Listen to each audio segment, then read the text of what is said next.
Hey friends, this is Grief speaking. I just finished a massive series on my main channel where I explained every single Junji Ito manga, and holy shit, there was a lot. This guy is truly prolific, and he's written some of the most iconic horror manga ever made. If you want in-depth breakdowns, you can go watch that series, but here I wanted to go through some of my personal favorite Junji Ito stories. Of course, there's the big hits everyone knows, like Uzumaki and Tomie, but after reading over 200 tales, I found there are a lot of stories that don't really get the credit they deserve. Some hidden gems, if you will. So I'm gonna leave out some of the more popular hits so I can focus on some of those diamonds in the rough. So let's just get into it. The Enigma of Amigara Fault. This is one of Ito's best examples of cosmic horror, or cosmic dread even, and it actually has gained a little bit of attention online the last couple years. For some reason, this story just connects to some deep fear that it seems like almost everyone has. After a massive earthquake, a fault is discovered, and it ends up drawing massive news attention because of the fact that on the side of the fault are hundreds of holes that just so happen to be shaped like humans. You have news crews there and scientists trying to figure out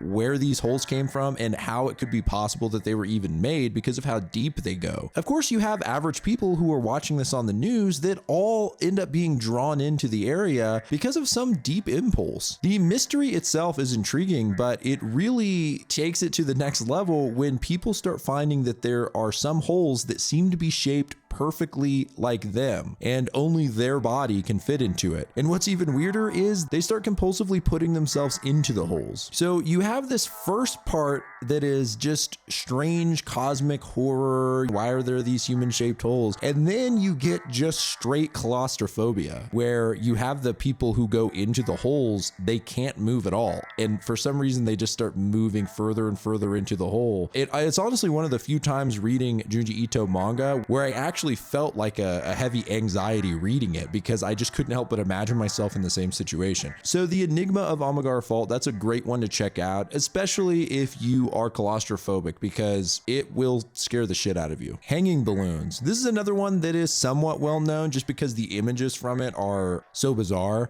My first instance of reading the Hanging Balloons was when I was doing the Japanese horror movie Iceberg, and I think Hanging Balloons was part of a anthology Junji Ito live action series. And so there's a live action version of the Hanging Balloons out there, and it's pretty bad. So that was my introduction to the story. I was like, what is this? There's floating heads with ropes on them. It looks so stupid. And then you read the manga and you're like, part of why I like this story is it showcases why Junji Ito is so good at taking something that should just be straight up silly and making it horrifying. He'll take a basic fear, and instead of spending too much time trying to craft a story of how the fear makes sense, he sort of puts you into a nightmare world where you don't really question the logic that much, but you just find everything terrifying. This is a good example of that. So Hanging Balloons is great, and the basic concept of it is that suddenly these giant heads start showing up with nooses hanging from them, and the heads look like civilians. So these high school kids are trying to basically outrun their own giant heads before they get hung by them. It's really weird. Long Dream. This is another one that I think they made a live action film of, or short film or something, but the idea of this is just scary in concept. So basically this guy starts having long dreams. He goes to bed, and in his dreams, it's as if he's lived a whole day or 2 days. And as time goes on in the real world, every time he goes to sleep, it exponentially gets longer. And it gets to the point where he is dreaming for months, so that when he wakes up in the real world, he doesn't even know where he's at. He's been living this other life. And the worst thing about it is that a lot of times they're nightmares. So for instance, some examples are like he's in a foxhole in the war, and he's just stuck there for months until he wakes up. There's another one where he needs to go pee really bad, but he can't find a bathroom. And it just goes on for, days, this nightmare until he finally wakes up. So it's kind of like torture. He eventually is dreaming so long. He has a wife in his dream world. He's like ruling a kingdom or something like that. And meanwhile, as his dreams get longer and longer, his physical body starts turning into it looks like an alien. I mean, it actually looks kind of similar to the aliens from Mars Attacks. I don't know if anyone gets that reference, but that's sort of what he looks like. And it's one of my favorite Junji Ito drawings, is this guy's kind of strange brain-like head. Next up is Greased. This one just really skeeved me out. It's not outright scary, it's just completely uncomfortable. So it's a totally different kind of fear. It's basically a gross out. You're kind of like cringing the whole time you're reading it. So the basic concept is that this girl's father runs a restaurant downstairs and they live upstairs. The worst part is that her brother starts drinking grease and like it starts coming out of his pores and he has these massive pimples. And probably one of the grossest things I've seen in reading all of Junji Ito's mangas is her brother squeezing the pimples on his face until these long pus strands just ooze out of his face and they land on her and get in her eyes and stuff. It is absolutely disgusting. So if you want a real good gross out, check out Grease. Souichi. So Souichi is actually one of Junji Ito's more well-known series because it's one of his only longer running series. But I don't really know how popular it is in America. It seems very popular in Japan. But I wanted to put it on here because as far as his bigger works, this is maybe one of the lesser known ones. And I just fell in love with Souichi as a character. He's almost like Dennis the Menace if Dennis the Menace was into the occult. I love an evil kid. What can I say? The way he always has these nails in his mouth, that was just such a great little touch for the character. And it's great because he kind of terrorizes his family and sometimes terrorizes people at school, but it's always kind of only to that level. You know, he's not taking over the world. He's not like murdering people left and right. He's just kind of a prankster who has no moral compass. So Souichi is one of my favorites. I really recommend reading through all of those. The Supernatural Transfer Student. This was like a little hidden gem. I'd never even heard of this one, but I really thought it was great. I mean, it's exactly how it sounds. This transfer student shows up to school, and for some reason, wherever this kid goes, weird stuff happens. And it's odd because it's not like he's making it happen. It's like there's something about him that makes bizarre events occur. He goes, oh, look, I found some flowers, and the flowers have eyeballs on them. Or he goes, oh, check it out. There's a giant lake behind the school. No one's ever seen this lake before. It didn't exist. They go to the lake and there's a giant Godzilla-like sea creature popping out of the water. It kind of reminds me of the Twilight Zone episode where the kid has powers to basically do anything. He kind of enslaves his family. This is like if that kid went out into the world. But what's great is that this transfer student, he's optimistic. He's got this happy demeanor. You know, he's so excited that he's finding all these strange things. I thought it was a great enigmatic character. Like, he truly is a mystery. You know, it's hard to tell exactly what he is or where he came from or why supernatural occurrences happen around him. So that's a fun one. Frankenstein. I wanted to mention Frankenstein because Junji Ito has done a few adaptations. He did Snow White. Of course, No Longer Human is a more popular one, but his Frankenstein adaptation is really good. I actually think it's maybe the best adaptation that I've ever seen of Frankenstein. And I'm including like the original Universal movie and all of that. Like he really goes scene for scene from the book, but you get that great Junji Ito art style. This is a good one, by the way, if you're trying to get someone into Junji Ito or into manga, you know, like an average horror fan, because every horror fan loves Frankenstein. So if you want to try to introduce someone to Junji Ito, I think his Frankenstein adaptation is a great way to do it because it's just hard not to love his art style. The Window Next Door, this is just a great creepy one. It just taps into a very specific fear. This is like a nightmare come to life. So basically this family moves into town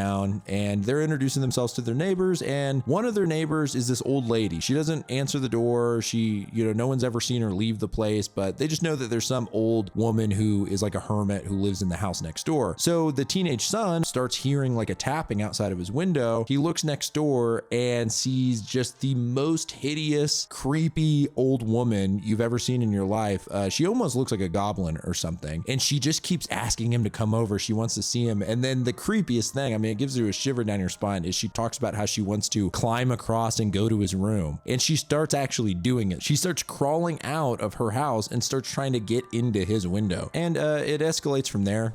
So check it out for yourself. But that's just a great little creepy horror story. It almost seems like a campfire story. Earthbound. This was one of my favorites that I found because it's just such a haunting concept. Basically, there's just random people, they call them the Earthbound, who freeze in place. They just stand still still and take a very specific pose. And anyone who tries to help them or move them away, they just end up going back and posing. It's like against their will. They're just stuck there and they just are in complete despair. As it goes on, you start realizing why these people are stuck in place. Anytime there's a story where a lot of different people in society start doing something like unconventional or creepy at the same time is always like a kind of scary concept to me. You know, people are walking down the street just passing by these like human scarecrows that are just locked in place. It's a really great read and I recommend it. She's a Slow Walker. This was an interesting one I found while doing the series. There is a popular manga which I have read a little bit of, but I have never done like a full read through, called I Am a Hero. It's a very popular zombie manga. So the zombie virus in that series, as far as I understand, is called the ZQN, and they did an offshoot called Tales from the ZQN where they got different horror manga authors to do an anthology of stories within that universe, and Junji Ito did one of the stories, which is called She is a Slow Walker. What I love about it is it's kind of a comical idea. This couple is basically arguing about which type of zombie is scarier, the classic George Romero style slow moving zombies or the 28 Days Later style running zombies. So they have this debate about which is scarier, and then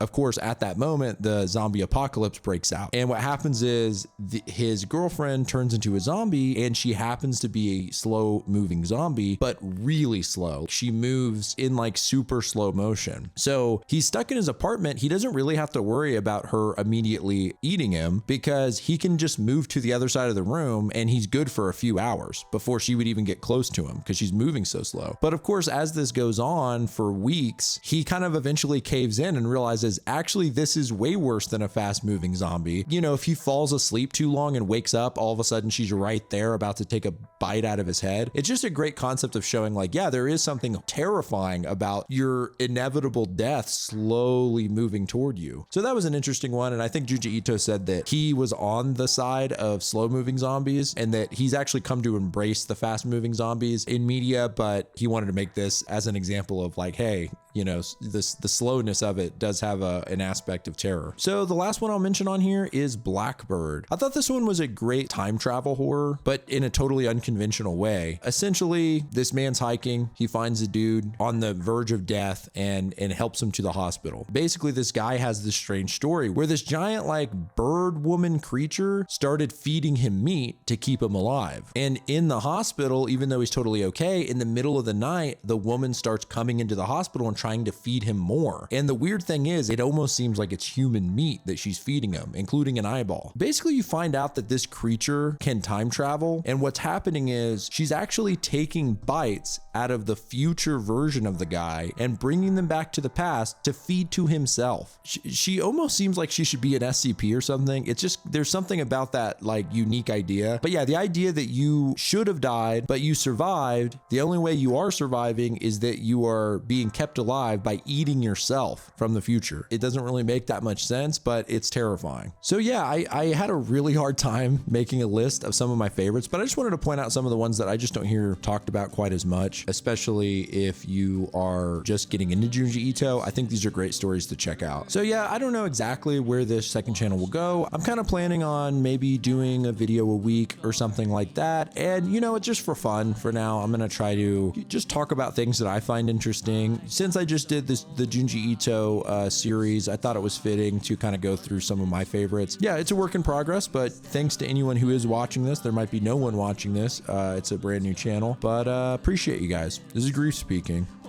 Bye, friends. Left out like a little kid. I got all these moments playing over in my head.